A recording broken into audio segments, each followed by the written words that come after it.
This morning, we are celebrating Western New York and a delicious local landmark. Yeah, whether it's Sunday softs, spaghetti parm, or just a quick bite before Sabres games, Buffalonians have been enjoying Chef's Restaurant for nearly a century as the owners look forward to a big birthday while they reflect on the past.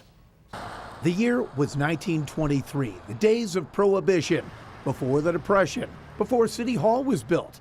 Before the odd, there was this Buffalo staple. It's surreal when you really think about it. You know, my dad lived a block over from this restaurant, and at 12 years old, he came in as a dishwasher. Chef's Restaurant was first opened by Virginio and Enrica Chiari, but at the age of 25 in 1954, Lou Billetier Sr. borrowed money from his father and bought chefs for $8,000. Lou's son, Lou Jr., and daughter, Mary Beth, have carried on that family tradition in many ways. In fact, like their father, both started very young. Junior as a dishwasher and Mary Beth as a busgirl.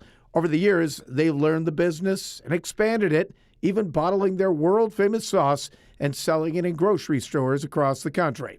People don't like change, as we know, but little by little, they've been receptive to the little change, but we try to keep everything pretty traditional. I remember him telling me, he says, you know what, he says, I got this built so that all you gotta do is knock, it's like a machine, and you just gotta knock some pieces in once in a while, and it should run forever. I didn't think it really would, but he's been right so far. But possibly the biggest change occurred in 1962 with the help of a local TV personality named Dave Thomas. Dave and my dad became very good friends, and Dave would come down here after the old Dialing for Dollar days, and, you know, he'd have something to eat. My dad'd make him something, and one day they started playing around, and he says, well, let's try this. Like, what if we put cheese on it? Well, let's add some butter. And they came up with spaghetti parm unbeknownst. Well, it's 62 years now since they invented it, and we've sold literally millions of them. It is no doubt what Chef's is known for. That, along with the gallery of stars adorning the walls. Over the years, it's become a favorite Queen City stop for the royalty of sports and showbiz. His biggest thrill was making soup, minestrone soup for Frank Sinatra when Sinatra played at the Odd.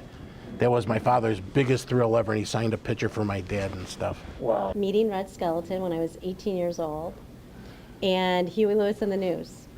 Oh, wow. Meeting them was Yeah, they were great guys. super nice.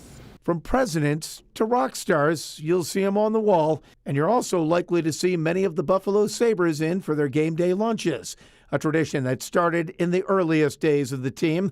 Lou Sr. turned his restaurant into a home away from home for many of the players. They had nothing, they had no family, so my father kind of took them in. They'd have lunch here a lot of times. They'd get in little skirmishes once in a while around town. Our phone would ring like 2, 3 in the morning. Buffalo police are calling. That connection is possibly the strongest with the French Connection, who have a room named after them. We're very fortunate and thankful, and we can't believe it's 100 years. Yeah, and Chefs and the Billetier family has also always been about philanthropy. They're always regulars at the Variety Kids Telethon and other big fundraisers. And they're folding their birthday into that philosophy as well. Coming up in September, they will be premiering a special documentary at the North Park Theater. And the show is free, but you can make a donation to Joe White. He's the man who was saved on Hurdle Avenue during the blizzard. Who worked at the theater. Yep. Yeah, So back to him. yes. That should be a good one, and hopefully there'll be some spaghetti parm to go at the premiere. I would think that's a good possibility.